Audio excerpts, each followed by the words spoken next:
नमस्कार साथियों, एक बार फिर से स्वागत है आपका अपना YouTube channel science Guru Ravi में। गाइज, जैसा कि आपने थंबनेल और टाइटल में देखा, आज की इस वीडियो में हम बात करने वाले हैं एक्सीरेटरी सिस्टम अर्थात उत्सर्जन तंत्र के बारे में। देखिए भैया,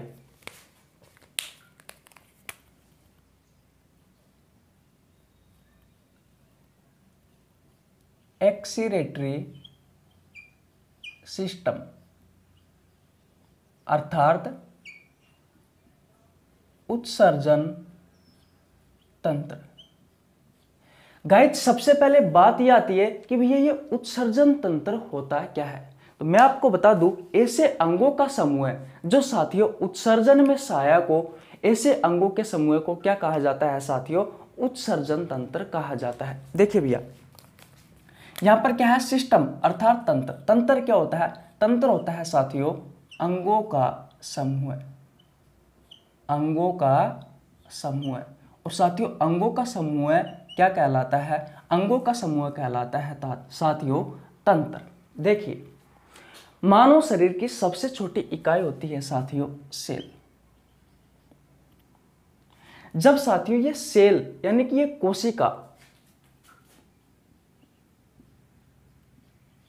कोशिका जब समूह बना लेती है साथियों, तो किसका निर्माण होता है? तो साथियों उत्तक का निर्माण होता है, टिश्यू का निर्माण होता है। जब साथियों ये टिश्यू ये उत्तक समूह बना लेते हैं, तो किसका निर्माण होता है साथियों? अंग का निर्माण होता है। और जब साथियों ये अंग समूह बना लेते हैं, तो किसका निर्माण होता है साथियों? तंत्र का निर्माण होता है। किसका निर्माण होता है साथियों? तंत्र का निर्माण होता है। मैं कह सकता हूं कि अंग तंत्र का निर्माण होता है। जब ये अंग तंत्र साथियों समूह बना लेते हैं, तो किसका निर्माण होता है भैया? बॉडी का निर्माण होता है। तो मैंने आपसे यही तो कहा था कि तंत्र का मतलब क्या होता है? अंगों का समूह, अर्थात ऐसे अंगों का समूह। देखिए, उत्सर्जन तंत्र क्या है? पहला क्वेश्चन हमारा क्या है साथियों? उत्सर्जन तंत्र क्या है? तो ऐसे अंगों का समूह है, ऐसे अंगों का समूह है जो उत्सर्जन में सहायक हो। वो क्या कहलाता है साथियों? वो कहलाता है भैया उत्सर्जन तंत्र। क्या आपको बात समझ में आई या नहीं आई? मैंने क्या कहा? मैंने आपको यह बताया कि तंत्र का मतलब होता है अंगों का समूह। फिर मैंने इसे एक्सप्लेन किया किसे कि भैया किस तरीके से अंगों का समूह तंत्र होता है। तो मानव शरीर की जो सबसे छोटी इकाई होती है साथियों, वो होती है सेल यानी कि कोशिका। कोशिका जब समूह बना लेती है साथियों, तो टिश्यू का निर्माण होता है, उत्तक का निर्माण होता है। जब उत्तक समूह बना लेता है साथियों, तो अंग का निर्माण होता है। जब अंग समूह बना लेता है, तो किसका निर्माण होता है? अंग तंत्र का निर्माण होता है। जब अंग तंत्र समूह बना लेता है साथियों, तो लिविंग बॉडी का निर्माण होता है। तो साथियों ये तंत्र की डेफिनेशन कहां से निकल के आई? यहां से निकल के आई कि भाई साहब जब अंग समूह बना लेता है, तो क्या कहलाता है? तंत्र कहलाता है, सिस्टम कहलाता है। तो साथियों ऐसे अंगों का समूह जो साथियों उत्सर्जन में सहायक हो, क्या कहलाता है? उत्सर्जन तंत्र कहलाता है। सेकंड क्वेश्चन क्या पूछता है आपसे? सेकंड क्वेश्चन ये पूछता है साथियों कि उत्सर्जन होता क्या है। देखिए, हमारे शरीर में बहुत सारे अपशिष्ट पदार्थ यानी कि हानिकारक पदार्थों का निर्माण होता है। और साथियों इन हानिकारक पदार्थों को शरीर से बाहर निकालना ही क्या कहलाता है साथियों? उत्सर्जन कहलाता है। देखिए, अगला क्वेश्चन क्या हो गया हमारा? पहला क्वेश्चन तो ये हो गया। दूसरा क्वेश्चन क्या है कि उत्सर्जन क्या है? उत्सर्जन क्या है? आंसर सुनिए साथियों कि हमारे शरीर में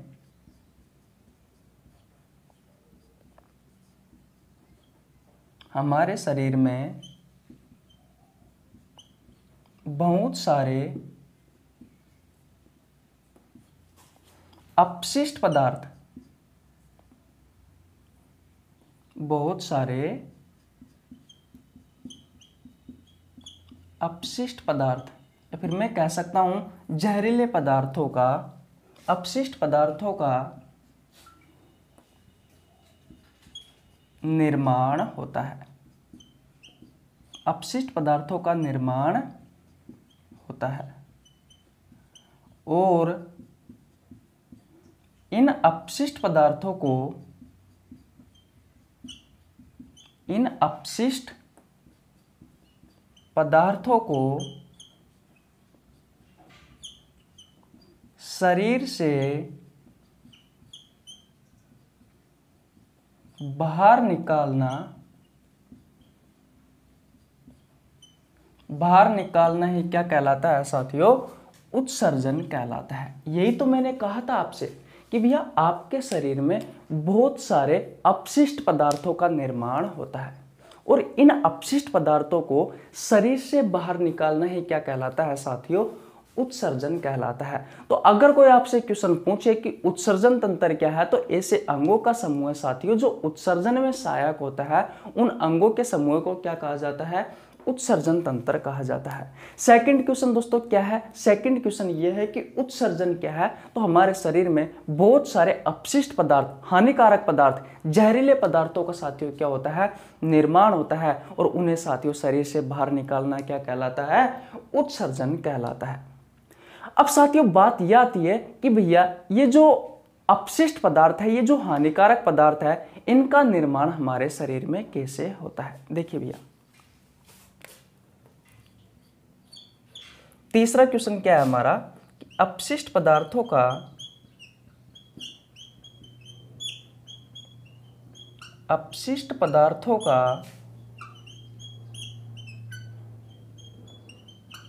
हमारे शरीर में निर्माण कैसे होता है? भाई उत्सर्जन तंत्र की परिभाषा में समझ में आ गई, उत्सर्जन क्या होता है ये हमें समझ में आ गया।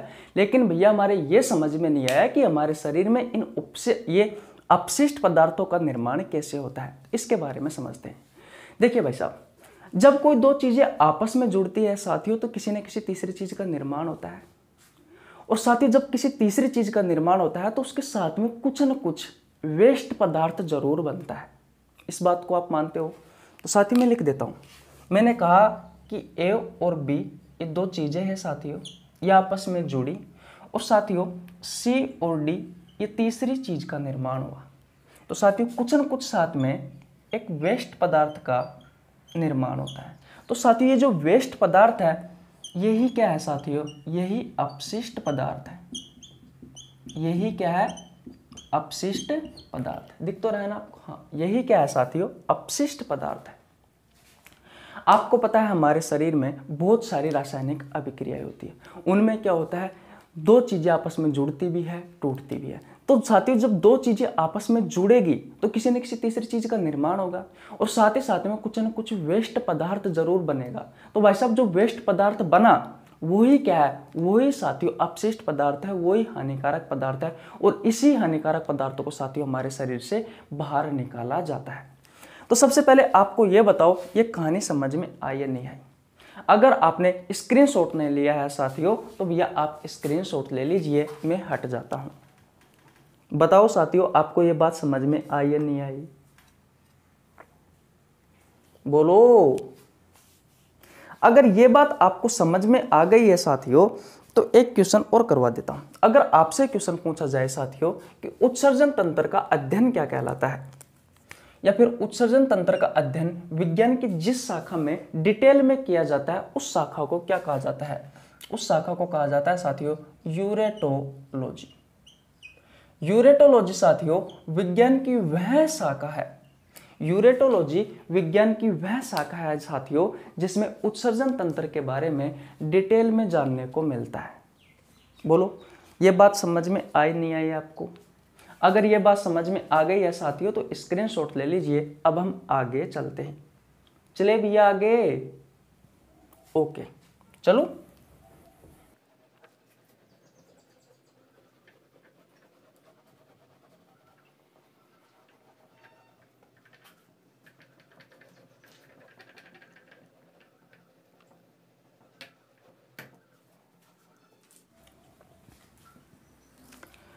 अब देखिए भैया, अब बात करते हैं साथियों कि हमारे शरीर में ऐसे कौन कौन से अपशिष्ट पदार्थ है जिनका निर्माण होता है।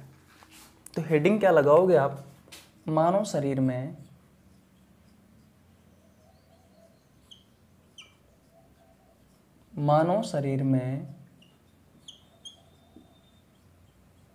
बनने वाले अपशिष्ट पदार्थ।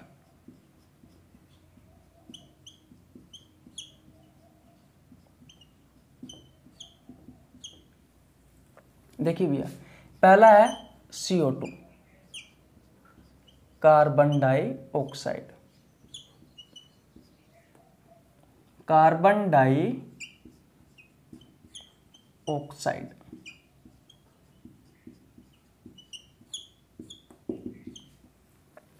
अब बात करते हैं साथियों कि हमारा शरीर में बनने वाला जो पहला अपशिष्ट पदार्थ है वो क्या है, कार्बन डाइऑक्साइड। इसका निर्माण हमारे शरीर में कैसे होता है। तो साथियों, आपने कोशिका वाला चैप्टर तो पढ़ा ही होगा, अगर नहीं पढ़ा है तो आपको नीचे लिंक डिस्क्रिप्शन में मिल जाएगा, आप जाकर चेकआउट कर सकते हैं। वहां पर मैंने आपको बताया था कोशिकीय श्वसन की प्रक्रिया। कोशिकीय श्वसन की प्रक्रिया।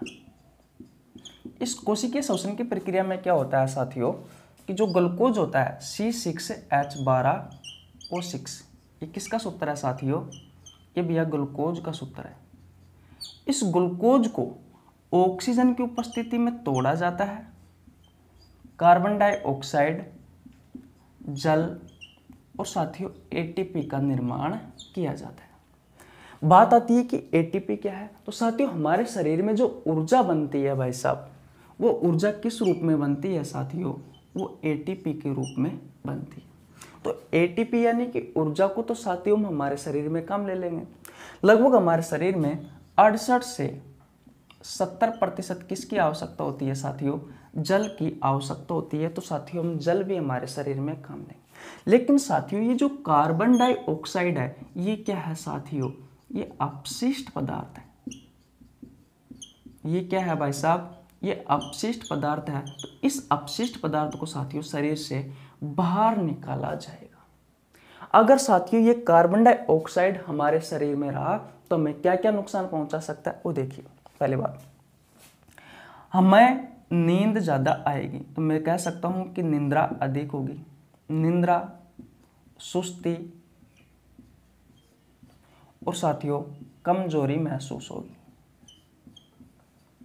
कमजोरी महसूस होगी। अगर आपके शरीर में साथियों कार्बन डाइऑक्साइड अधिक हो गया या इसकी मात्रा अधिक हो गई तो सबसे पहले आपकी नींद पर प्रभाव पड़ेगा, आपको नींद अधिक आएगी। बात क्लियर है, आपका शरीर सुस्त सा रहेगा, आपके शरीर में कमजोरी सी महसूस होगी। बात क्लियर है। तो पहला नुकसान तो साथियों इसका ये है। दूसरा नुकसान क्या है साथियों इसका, वो देखिए। दूसरा नुकसान ये है साथियों कि ये जो कार्बन डाइऑक्साइड है ये साथियों जो जल होता है हमारे शरीर में उसके साथ में क्रिया कर लेता है, और क्रिया करके क्या बनाता है साथियों, H2CO3। आप जानते हो ये क्या है H2CO3, ये है साथियों कार्बनिक अम्ल। और साथियों कार्बनिक अम्ल हमारे शरीर के लिए नुकसानदायक होता है, इसलिए साथियों ये जो कार्बन डाइऑक्साइड है इसे साथियों अपशिष्ट पदार्थ माना गया है हमारे शरीर का। आशा करता हूँ साथियों ये छोटी सी बात थी, आपको बहुत अच्छे से समझ में आ गई होगी। स्क्रीनशॉट नहीं लिया है तो भैया स्क्रीनशॉट ले लीजिए। बोलो ले लिया क्या, चलो आगे मिटा दूं। देखिए भैया, अब बात करते हैं साथियों हम नंबर 2 पर।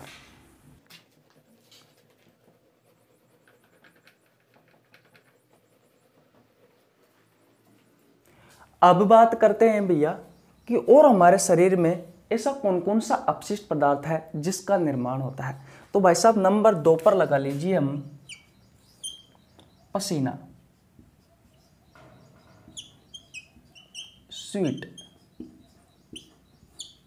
बात क्लियर है साथियों, ये जो पसीना है इस पसीना का निर्माण आपको पता है क्या होता है, हमारी त्वचा में होता है। दूसरे नंबर पर अपशिष्ट पदार्थ क्या है साथियों? पसीना, स्वेट। इसका निर्माण कहाँ होता है साथियों? इसका निर्माण होता है भैया हमारी त्वचा में। साथियों हमारी त्वचा में एक ग्रंथि पाई जाती है, एक ग्लैंड पाई जाती है। नाम क्या है उस ग्रंथि का? वो देखिए, नाम है साथियों स्वीटिंग ग्लैंड। स्वीटिंग ग्लैंड या फिर दोस्तों सीबेसियस ग्लैंड भी इसे कहा जाता है। अगर मैं हिंदी में बात करूं साथियों तो इसे क्या कहा जाता है? पसीना ग्रंथि कहा जाता है। और साथियों इस ग्रंथि के द्वारा ही किसका निर्माण होता है? इस ग्रंथि के द्वारा ही साथियों पसीना का निर्माण होता है। मैंने कहा पसीना का निर्माण कहाँ होता है साथियों? हमारी त्वचा में होता है। हमारी त्वचा में साथियों एक ग्रंथि पाई जाती है जिसे स्वीटिंग ग्लैंड या सबसियस ग्लैंड या फिर आप पसीना ग्रंथि कह सकते हो। इस पसीना ग्रंथि के द्वारा किसका निर्माण होता है साथियों? पसीना का निर्माण होता है। बात क्लियर है साथियों? हमारे शरीर में पसीना आना अत्यधिक आवश्यक है। अगर नहीं आएगा तो देखिए क्या नुकसान हो सकता है। नंबर 1 पर साथियों हमारे शरीर में अधिक मात्रा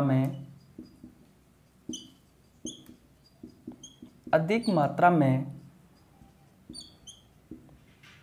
बने आयंस को बाहर निकाला जाता है। बाहर निकालने का कार्य कौन करता है? बाहर निकालने का कार्य ये पसीना करता है भैया। पहली पॉइंट साथियों हमारे शरीर में कुछ आयंस होते हैं जिनकी मात्रा अधिक हो जाने पर साथियों वो पसीना के थ्रू हमारे शरीर से बाहर निकलते हैं। अगर वो रहेंगे तो हमारे शरीर को नुकसान पहुंचा सकते हैं। बात क्लियर है? पहली बात समझ में आ गई। दूसरी बात क्या है साथियों? अधिक मात्रा में बने नमक को हमारे शरीर में अधिक मात्रा में उपस्थित नमक को या बने नमक को मैं कह सकता हूं कि उपस्थित नमक को शरीर से बाहर निकालना कार्य कौन करता है? पसीना करता है। तो साथियों पसीना ये 2 कार्य करता है। अगर नमक और जो आयंस है साथियों अगर ये हमारे शरीर में रहेंगे तो हमारे शरीर को नुकसान पहुंचा सकते हैं। इसलिए साथियों पसीना के थ्रू हमारे शरीर में अधिक मात्रा में बने आयंस जो नमक होता है साथियों उन्हें भाई साहब शरीर से बाहर निकाला जाता है। बात क्लियर है? अगर आपने स्क्रीनशॉट नहीं लिया है तो स्क्रीनशॉट ले लीजिए। और भैया अब हम चलते हैं कि हमारे शरीर में और कौन सा अपशिष्ट पदार्थ का निर्माण होता है। मिटा दूं?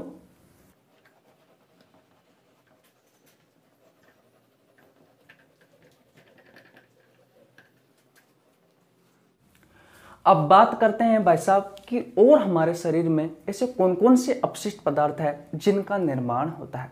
तो भैया नंबर 3 पर लगा लीजिए आप क्रिएटिनाइन।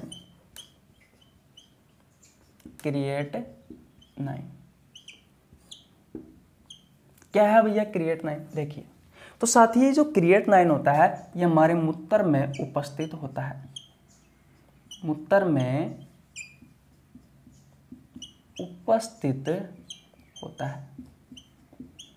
साथियों जब आप डॉक्टर को अपना मूत्र का सैंपल देते हो तो साथियों जब मूत्र की रिपोर्ट आती है तो आप देखना कभी भी, आप अगर आपने नहीं देखा है तो आप ट्राई करके देखना, उसमें साथियों जो क्रिएटिनाइन होता है इस क्रिएटिनाइन की वैल्यू आती है, मात्रा आती है भाई साहब। तो ध्यान रखना है ये मूत्र में उपस्थित होता है। अब इसका निर्माण कैसे होता है उसके बारे में बात करते हैं। तो साथियों होता क्या है कि हमारी जो अस्थि और मांसपेशियां होती है, अस्थि और मांसपेशियों में साथियों क्या होता है, हमारी अस्थि और मांसपेशियों में साथियों एक यौगिक होता है। उस यौगिक का नाम क्या है? Creatinine phosphate. जब साथियों क्रिएटिनाइन फॉस्फेट टूटता है तो किसका निर्माण होता है साथियों? इस क्रिएटिनाइन का निर्माण होता है। बात आपको समझ में आई। मैंने कहा कि हमारी अस्थि और मांसपेशियों में साथियों एक यौगिक उपस्थित होता है क्रिएटिनाइन फास्फेट। जब ये क्रिएटिनाइन फास्फेट टूटता है तो किसका निर्माण होता है? इस क्रिएटिनाइन का निर्माण होता है। कहाँ उपस्थित होता है साथियों? ये मूत्र में उपस्थित होता है, यानी कि मूत्र के थ्रू साथियों हमारे शरीर से ये बाहर निकलता है। इस बात का ध्यान रखना। अब साथियों इससे नुकसान क्या है वो देखिए। नुकसान, अगर ये हमारे शरीर में रहा तो क्या होगा साथियों? ब्लड, अस्थि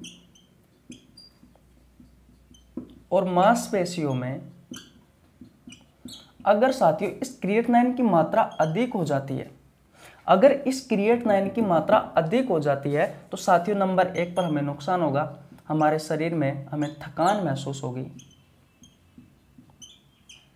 थकान महसूस होगी। नंबर 2 पर क्या है? नंबर 2 पर बात आती है साथियों कि हमारी जो मांसपेशियां है, इन मांसपेशियों में अकड़न आ जाएगी, अकड़न आ जाएगी। इसलिए भैया इस क्रिएटिनाइन को भी हमारे शरीर से बाहर निकालना अत्यधिक आवश्यक है, नहीं तो साथियों ये हमारे शरीर को नुकसान पहुंचा सकता है। बात क्लियर है? तो तीसरा अपशिष्ट पदार्थ ये हो गया भैया। अगर आपने स्क्रीनशॉट नहीं लिया है तो भैया स्क्रीनशॉट ले लीजिए। ले लिया क्या स्क्रीनशॉट मेरे दोस्त? अगर आपको वीडियो अच्छी लग रही है तो भैया वीडियो को लाइक कर देना, आपके छोटे भाई के लिए एक प्यारा सा कमेंट कर देना, और चैनल पर नया है तो पहले चैनल को सब्सक्राइब कर लेना यार, बहुत ही ज़्यादा इंपॉर्टेंट है। बेल आइकन को प्रेस कर लेना जिससे आपके पास हमारी वीडियो का नोटिफिकेशन टाइम टू टाइम पहुंच सके। मिटा दूं क्या? बताओ, ले लिया भाई स्क्रीनशॉट? ओके।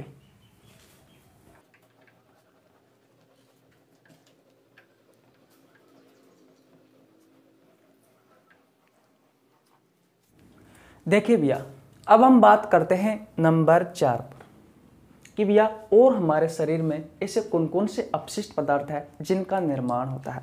तो नंबर 4 पर लिखिए साथियों आप नाइट्रोजीनस वेस्ट। साथियों ये ऐसे पदार्थ होते हैं,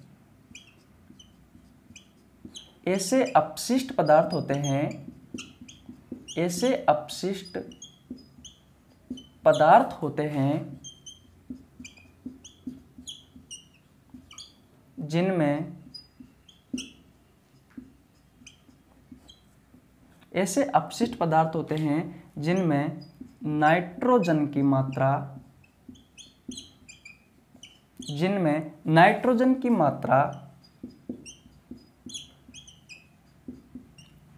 अधिक हो, जिनमें नाइट्रोजन की मात्रा अधिक हो साथियों, वो क्या कहलाते हैं? नाइट्रोजिनस वेस्ट कहलाते हैं, यानी कि नाइट्रोजन युक्त अपशिष्ट पदार्थ कहलाते हैं। बात आपको समझ में आ गई? कौन कौन से हैं साथियों वो देखिए। इनमें क्या होता है साथियों? इन अपशिष्ट पदार्थों में नाइट्रोजन की मात्रा अधिक होती है। कौन कौन से हैं भैया? एक है भैया अमोनिया,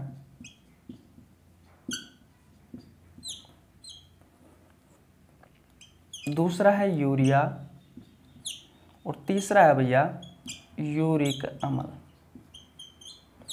साथियों नोट लगाकर आपको एक बात लिखनी है, ये बहुत ही ज़्यादा इंपॉर्टेंट है। साथियों अमोनिया, यूरिया, यूरिक अम्ल ये हमारे शरीर के मुख्य अपशिष्ट पदार्थ माने जाते हैं। मैंने क्या कहा कि साथियों ये अमोनिया, यूरिया, यूरिक अम्ल ये हमारे शरीर के मुख्य अपशिष्ट पदार्थ माने जाते हैं। ये हमारे शरीर के मुख्य अपशिष्ट पदार्थ माने जाते हैं। क्या बात आपको समझ में आई नहीं आई? साथियों इन अमोनिया, यूरिया और यूरिक अम्ल साथियों ये भैया मूत्र से होते हुए हमारे शरीर से बाहर जाते हैं। बात क्लियर है? तो मैं लिख देता हूं कि मूत्र की सहायता से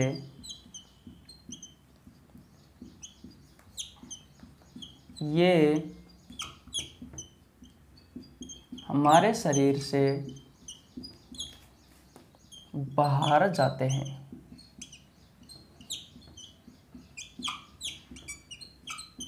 बात आपको समझ में आ गई।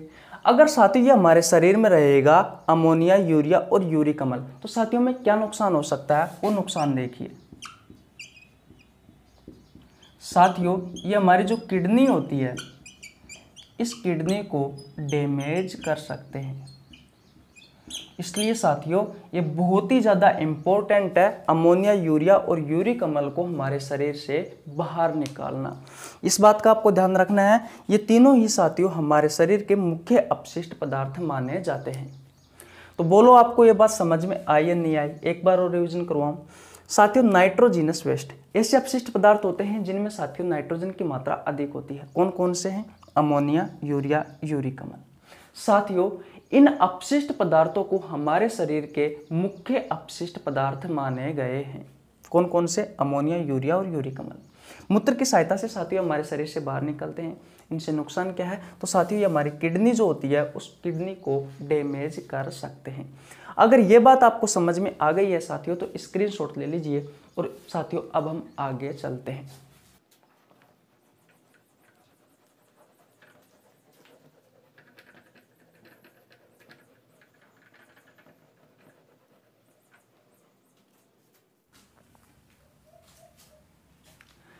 देखिए भैया, अभी हमने पिछली स्लाइड में क्या पढ़ा था? अभी हमने ये पढ़ा था कि हमारे शरीर में ऐसे कौन कौन से अपशिष्ट पदार्थ थे जिनका निर्माण हमारे शरीर में होता है। कौन कौन से थे? मैं आपका रिवीजन करवा देता हूँ। एक तो था साथियों कार्बन डाइऑक्साइड, एक था पसीना, एक था क्रिएटिनिन, एक था यूरिया, यूरिक अम्ल और अमोनिया। इनमें से साथियों मुख्य अपशिष्ट पदार्थ किसे माना गया था? तो यूरिया को, यूरिक अम्ल को और अमोनिया को माना गया था। यहाँ तक बात क्लियर है, कोई दिक्कत नहीं है। अब साथियों हम पढ़ने वाले हैं हमारे शरीर के मुख्य उत्सर्जी अंग कौन कौन से हैं। बात क्लियर है? तो आप हेडिंग क्या लगाओगे? हमारे शरीर के मुख्य उत्सर्जी अंग। हमारे शरीर के मुख्य उत्सर्जी अंग। बोलो, लगा ली हेडिंग। नंबर 1 पर बात करते हैं। नंबर 1 पर आता है साथियों फेफड़े, लंग्स।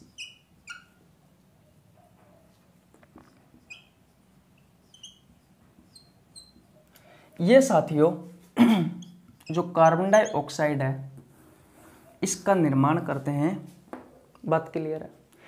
फेफड़े किसका निर्माण करते हैं साथियों? कार्बन डाइऑक्साइड का निर्माण करते हैं। कार्बन डाइऑक्साइड को शरीर से बाहर निकालने का कार्य करते हैं। तो पहला मुख्य उत्सर्जी अंग कौन सा हो गया? फेफड़ा। दूसरा कौन सा हो गया? त्वचा। त्वचा में आपको पता है किसका निर्माण होता है? पसीना का निर्माण होता है। आपको पता है त्वचा में स्वीटिंग ग्लैंड या फिर सीबेसियस ग्लैंड पाई जाती है, जिसे आप पसीना ग्रंथि भी कहते हो। बात क्लियर है? तो पसीना ग्रंथि के द्वारा साथियों पसीना का निर्माण होता है। ये हमारी त्वचा की सहायता से शरीर से बाहर निकलता है। ये मैंने आपको पढ़ाया है। नंबर 3 पर बात करते हैं साथियों लीवर की, यकृत की। तो साथियों इसमें आपको पता है किसका निर्माण होता है? यूरिया का निर्माण होता है। NH2CONH2।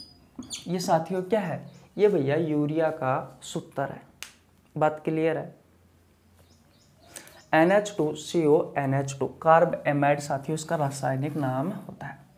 साथियों मैंने कहा कि लीवर में किसका निर्माण होता है? यूरिया का निर्माण होता है। अब ये यूरिया साथियों ब्लड में घुल जाता है। ये यूरिया ब्लड में घुल जाता है और कहाँ पहुँच जाता है? किडनी के पास पहुँच जाता है। किडनी क्या करती है? किडनी का कार्य क्या है? किडनी का कार्य है साथियों ब्लड को छानना। ब्लड को छानना, इसका कार्य क्या है साथियों? ब्लड को छानना। और ब्लड को छानकर किसका निर्माण करती है साथियों? मूत्र का निर्माण करती है। बात क्लियर है। तो साथियों इस यूरिया को छान करके, जो ब्लड में आया उसको छान करके ये साथियों मूत्र में डाल देगी और मूत्र की सहायता से शरीर से बाहर निकल जाएगा। बात क्लियर है। तो तीसरा उत्सर्जी अंग कौन सा हो गया साथियों? लीवर हो गया। नंबर 4 पर बात करते हैं साथियों किडनी के बारे में। किडनी के बारे में साथियों, किडनी को मुख्य उत्सर्जी अंग कहा गया है। किडनी, यहां बता दूं मैं किडनी के बारे में। किडनी साथियों हमारे शरीर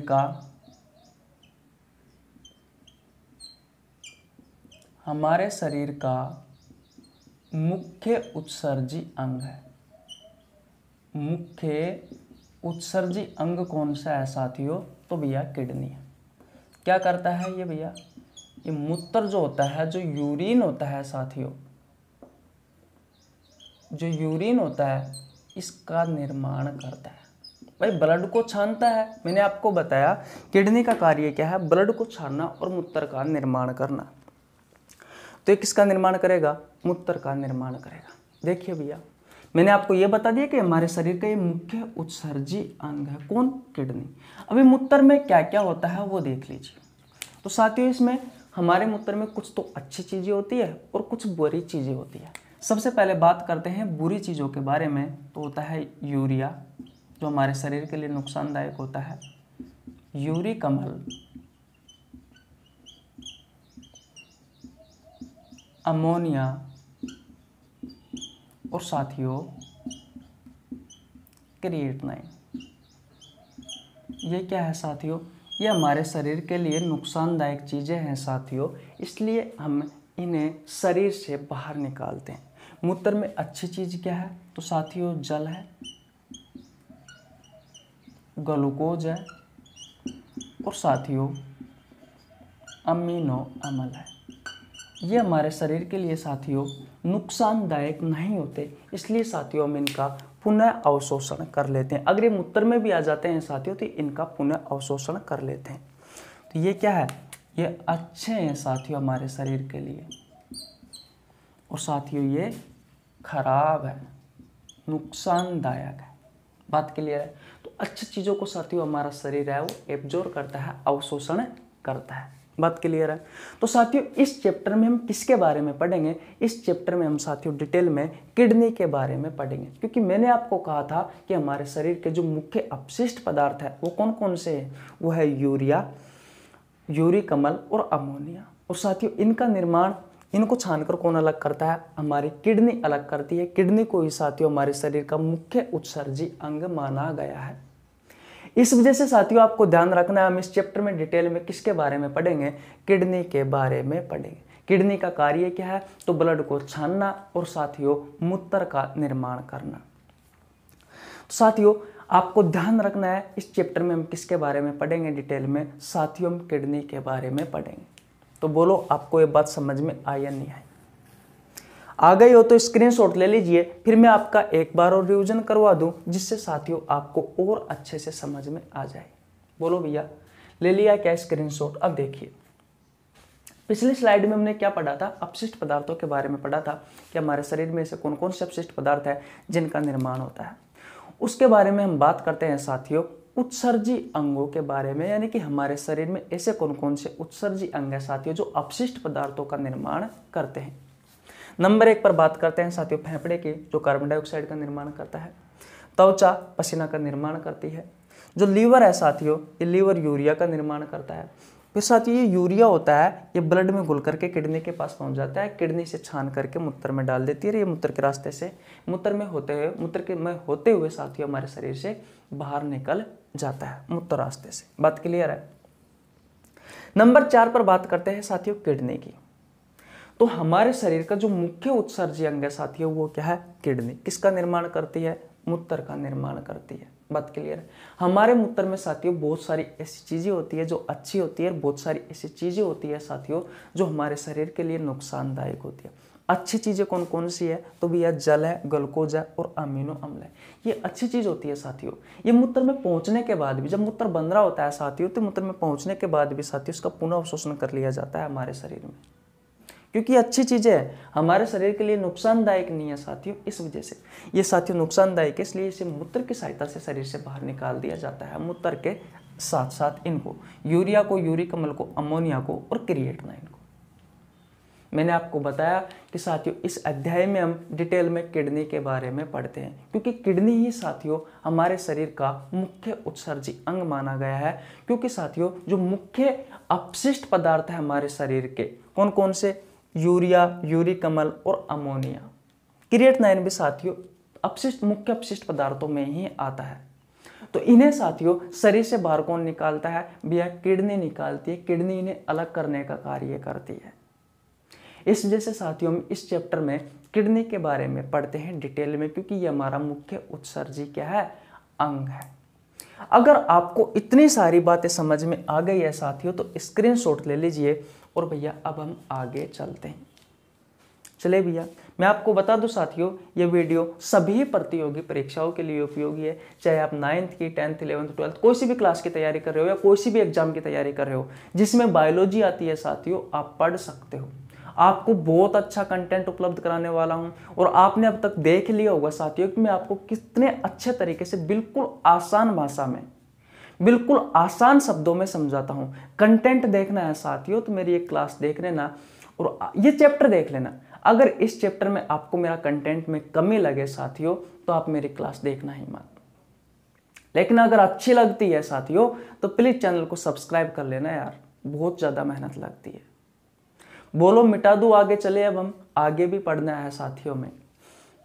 चले भैया, बहुत जल्दी मैं आपका सिलेबस करवाने वाला हूं, लगभग रोज ना 1 घंटे से ऊपर की क्लास लूंगा, बहुत मजा आने वाला है साथियों। चले भैया आगे, ले लिया स्क्रीनशॉट, ओके।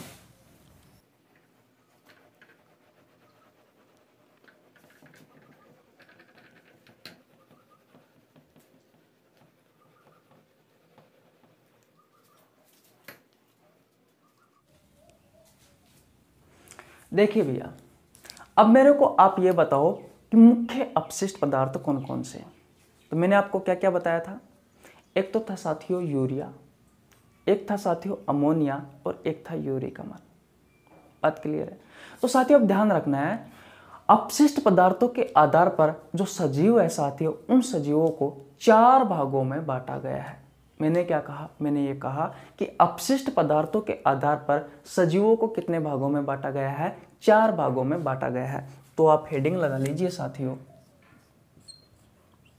उत्सर्जी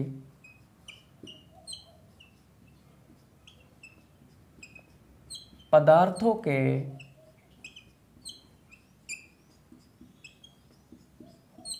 आधार पर, उत्सर्जी पदार्थों के आधार पर सजीवों को 4 भागों में बांटा गया है।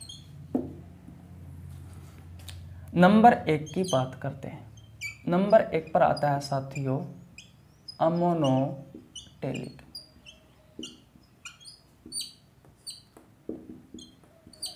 अब यह बात करते हैं कि ये अमोनोटेलिक होते क्या हैं। तो साथियों ऐसे सजीव जिनमें उत्सर्जी पदार्थों में सबसे ज्यादा अमोनिया का उत्सर्जन किया जाता है, वो सजीव या वो जीव क्या कहलाते हैं साथियों, अमोनोटेलिक जीव कहलाते हैं। एग्जाम्पल क्या क्या है, जलीय जंतु जैसे कि मेंढक, मछली और जितने भी जलीय जंतु है साथियों वो सभी अमोनोटेलिक में आते हैं। इनके एग्जाम्पल साथियों आपसे आपके प्रतियोगी परीक्षाओं में पूछे जाते हैं। मैं लिख देता हूं, देखिए भैया, ऐसे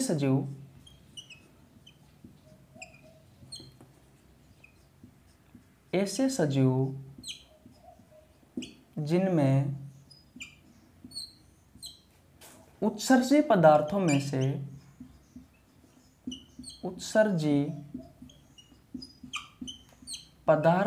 से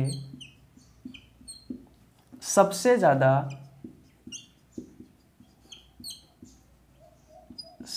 ज्यादा अमोनिया का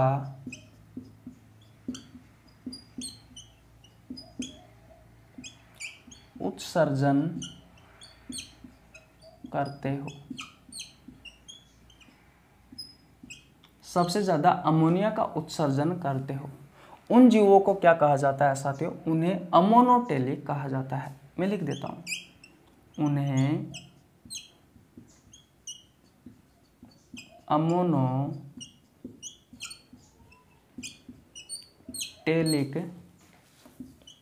कहा जाता है। अब ऐसे कौन कौन से जीव है साथियों जो सबसे ज्यादा अमोनिया का उत्सर्जन करते हैं? मैंने कहा कि ऐसे कौन कौन से जीव है साथियों जो सबसे ज्यादा किसका उत्सर्जन करते हैं? अमोनिया का उत्सर्जन करते हैं। देखिए भैया,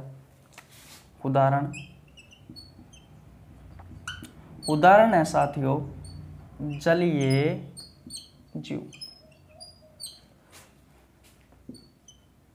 जलीय जीवों में कौन कौन आता है साथियों? मछली आती है। और जितने भी जल में रहने वाले जो जीव है, तो मैं कह सकता हूं कि जितने भी जलीय जंतु है वो सभी क्या है साथियों? अमोनोटेलिक है। अगर साथियों मैं उभयचर में बात करूं तो आपको पता है उभयचर का एक सबसे अच्छा उदाहरण है मेंढक। तो मेंढक भी इसी में ही आता है। बात क्लियर है? किस तरीके से याद रखोगे तो साथियों ध्यान रखना है, अमोनिया के निर्माण में अमोनिया के निर्माण के लिए सर्वाधिक पानी की आवश्यकता होती है। सर्वाधिक पानी की आवश्यकता होती है। आप इस तरीके से भैया इसे याद कर सकते हो। तो बताओ पहला आपको समझ में आया नहीं आया? हम पढ़ रहे हैं साथियों उत्सर्जी पदार्थों के आधार पर सजीवों को कितने भागों में बांटा गया है? 4 भागों में बांटा गया है। पहला भाग कौन सा है साथियों? अमोनोटेलिक है, यानी कि ऐसे सजीव साथियों जिनमें अमोनिया का उत्सर्जन सर्वाधिक हो, वो क्या कहलाते हैं साथियों? अमोनोटेलिक जीव कहलाते हैं। एग्जाम्पल, जितने भी साथियों जलीय जंतु है, मछली, मेंढक, ये सभी साथियों इसके उदाहरण हैं। अमोनिया के निर्माण के लिए साथियों सबसे ज्यादा पानी की आवश्यकता होती है। आप इस तरीके से भी याद कर सकते हो। तो भैया स्क्रीनशॉट नहीं लिया आपने तो स्क्रीनशॉट ले लीजिए। और साथियों अब हम बात करते हैं दूसरे की कि भैया दूसरा कौन सा भाग है हमारा? मिटा दूं? ले लिया स्क्रीनशॉट?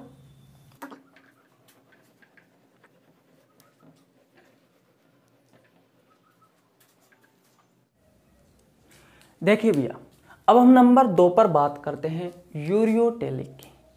अब एक्चुअली में बात यह आती है साथियों कि ये यूरियोटेलिक होता क्या है? तो ऐसे सजीव जिसमें साथियों उत्सर्जी पदार्थों में से सबसे ज्यादा यूरिया का उत्सर्जन करते हैं, उन जीवों को क्या कहा जाता है साथियों? यूरियोटेलिक कहा जाता है। जो मैं आपसे कह रहा हूं साथियों वो आपको समझ में तो अच्छे से आ रहा है ना? नहीं आ रहा है साथियों तो कमेंट बॉक्स में बताना। देखिए भैया नंबर 2 पर है साथियों यूरियोटेलिक।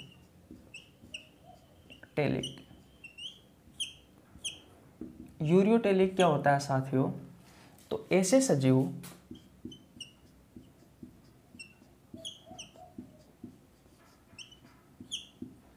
जिनमें उत्सर्जी पदार्थों में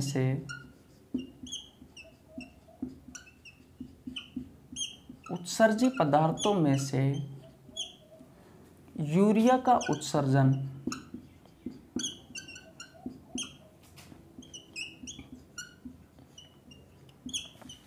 सर्वाधिक हो। यूरिया का उत्सर्जन साथियों सर्वाधिक हो। ऐसे जीव क्या कहलाते हैं साथियों? ऐसे जीव भैया यूरियोटेलिक जीव कहलाते हैं। बोलो आपको बात समझ में नहीं आई? इसके उदाहरण क्या है वो भी देख लीजिए आप। उदाहरणों की बात करो साथियों तो जितने भी स्तनधारी है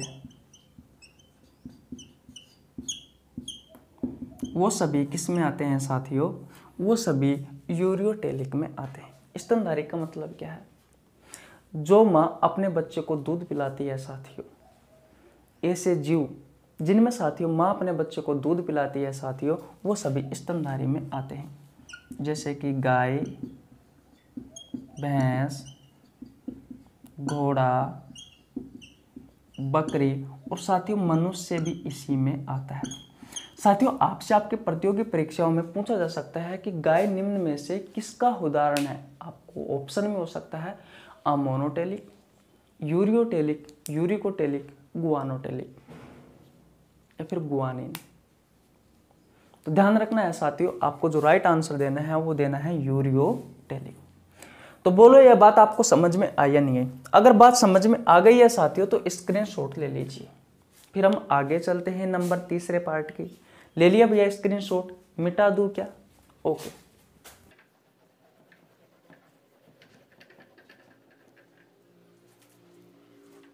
देखिए भैया, अब बात करते हैं हम नंबर 3 पर, यूरिकोटेलिक के बारे में। नंबर 3 पर कौन सा है साथियों? यूरिकोटेलिक। अब ये है क्या यूरिकोटेलिक? तो ऐसे सजीव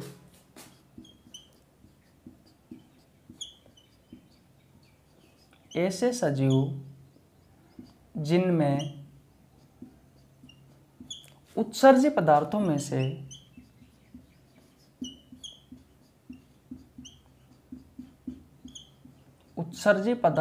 से ऐसे सजीव जिनमें उत्सर्जी पदार्थों में से यूरिक अम्ल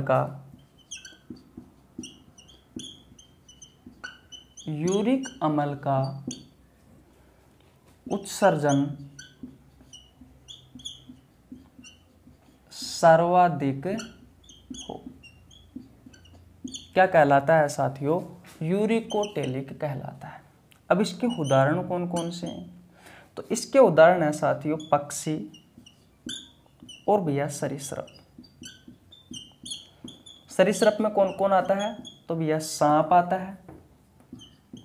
जो रैंक कर चलते हैं साथियों वो किस में आते हैं? सरीसृप में आते हैं, सांप। और कौन कौन से आते हैं साथियों? छिपकली। ये दो अच्छे उदाहरण है साथियों जो आपसे आपके एग्जाम में पूछे जा सकते हैं। पक्षी के बारे में बात करूं साथियों तो आपको पता है चिड़िया,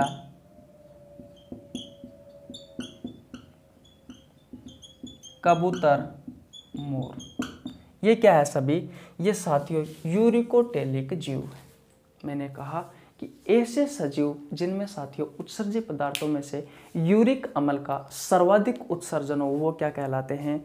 वो कहलाते हैं साथियों यूरिकोटेलिक जीव। एग्जाम्पल मैंने आपको बता ही दिया साथियों, पक्षी और सरीसृप। पक्षी में जैसे कि चिड़िया, कबूतर, मोर, जितने भी पक्षी है साथियों वो सभी पक्षी, और साथियों सरीसृप जैसे कि सांप और छिपकली। बोलो ये बात आपको समझ में आई या नहीं आई? बता दो भैया, जल्दी जल्दी बता दो। बोलो। अगर बात आपको समझ में आ गई है साथियों तो भैया स्क्रीनशॉट ले लीजिए। ले लिया क्या स्क्रीनशॉट भैया? चले आगे। ओके, नंबर 4 पर बात करते हैं।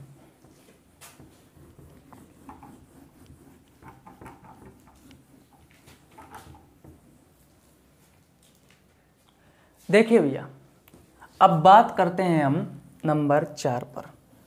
4 भाग बताए थे ना मैंने उत्सर्जित पदार्थों के आधार पर सजीवों के। तो भैया नंबर 4 पर आता है गुआनोटेलिक।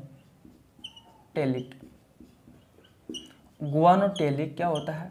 तो साथियों ऐसे सजीव जिनमें उत्सर्जित पदार्थों में से सबसे ज्यादा गुआनिन का उत्सर्जन करते हैं, वो जीव क्या कहलाते हैं साथियों? वो भैया गुआनोटेलिक कहलाते हैं। बात आपको समझ में आ गई? देखिए लिख देता हूं, ऐसे सजीव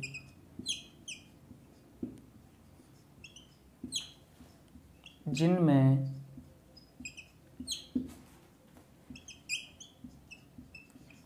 उत्सर्जी पदार्थों में से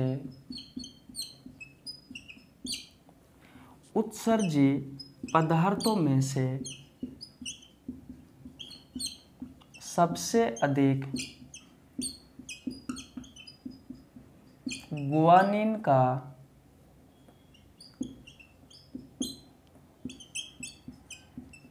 उत्सर्जन करते हैं। ऐसे सजीव जिनमें साथियों उत्सर्जी पदार्थों में से सबसे अधिक किसका उत्सर्जन करते हैं, गुआनिन का उत्सर्जन करते हैं, उन जीवों को दोस्तों क्या कहा जाता है, उन जीवों को कहा जाता है भैया गुआनोटेलिक। एग्जाम्पल कौन कौन से हैं, ध्यान रखना है साथियों, सबसे ज़्यादा इम्पोर्टेंट जो क्वेश्चन बनता है आपकी प्रतियोगी परीक्षाओं में साथियों वो इस जगह से बनता है। इसके एग्जाम्पल कौन कौन से हैं, तो भैया बिच्छू है एक तो, और एक है साथियों मकड़ी, एक है साथियों बिच्छू और एक है भैया मकड़ी। स्क्रीनशॉट नहीं लिया है साथियों तो स्क्रीनशॉट ले लीजिए। आज हम साथियों यहीं तक रखेंगे। तो बताओ आपको हमारी क्लास कैसी लगी, बोलो क्या समझ में आया नहीं आया। अगर समझ में आ गया है तो ये बताओ, नहीं आया है तो ये बताओ। देखिए साथियों बात ये है, मेरा नाम रवि है, मैं सभी प्रतियोगी परीक्षाओं के लिए साथियों बायोलॉजी पढ़ाता हूँ। पहली बात तो ये हो गई। दूसरी बात ये है साथियों कि आज से हम रोज 1 घंटा चैप्टर पढ़ेंगे। बिल्कुल आपको सीरीज वाइज मिलेगा, अच्छे से आपको समझ में आने वाला है, अच्छा कंटेंट उपलब्ध कराने वाला हूँ। अब तक साथियों मैंने डिटेल में बहुत सारे पार्टों में साथियों मैंने ह्यूमन ब्लड वाला चैप्टर और साथियों साइटोलॉजी यानी कि कोशिका विज्ञान वाला चैप्टर कंप्लीट करा दिया है। अगर आपने नहीं देखा है तो आप प्लेलिस्ट में जाकर देख सकते हो। प्लेलिस्ट के लिए इसलिए कह रहा हूँ क्योंकि साथियों मैंने उन चैप्टर के बीच में बहुत सारी वीडियो बना रखी है, इसलिए अगर आप वीडियो में चेक करोगे तो आपको समझ में नहीं आएगा। इसलिए आप प्लेलिस्ट में जाइए और वहाँ देख लीजिए, वहाँ आपको अच्छे से समझ में आ जाएगा। मैंने सबकी प्लेलिस्ट बना रखी है और इस चैप्टर की तब अलग से प्लेलिस्ट बना ही दूंगा, कोई दिक्कत ही नहीं है। तो आप देख लेना, कोई परेशानी नहीं आएगी। अगर आपको कोई भी बात समझ में नहीं आती है साथियों तो आप कमेंट बॉक्स में बता देना, मैं आपको ज़रूर रिप्लाई करूँगा। देखो साथियों मैं भी कोई टीचर नहीं हूँ, मैं भी आपकी तरह ही भाई हूँ। आपको सिखाना और मुझे खुद सीखना अच्छा लगता है, बस बात इतनी सीखी है। अगर आप मेरा सपोर्ट करोगे तो मैं आपको बहुत अच्छा कंटेंट उपलब्ध कराऊंगा ताकि आप अपने एग्ज़ाम को पास कर सकें। तो बताओ कैसी लगी आपको वीडियो। अगर वीडियो अच्छी लगी हो तो वीडियो को लाइक कर देना, चैनल पर नया है तो चैनल को सब्सक्राइब कर लेना, बेल आइकन को प्रेस कर लेना जिससे आपके पास हमारी वीडियो का नोटिफिकेशन टाइम टू टाइम पहुँच सके। मिलते हैं गाइज दूसरी वीडियो में इसके सेकंड पार्ट में। तब तक के लिए जय हिंद जय भारत। हंसते रहिए, मुस्कुराते रहिए और देखते रहिए science Guru Ravi YouTube channel. Bye bye.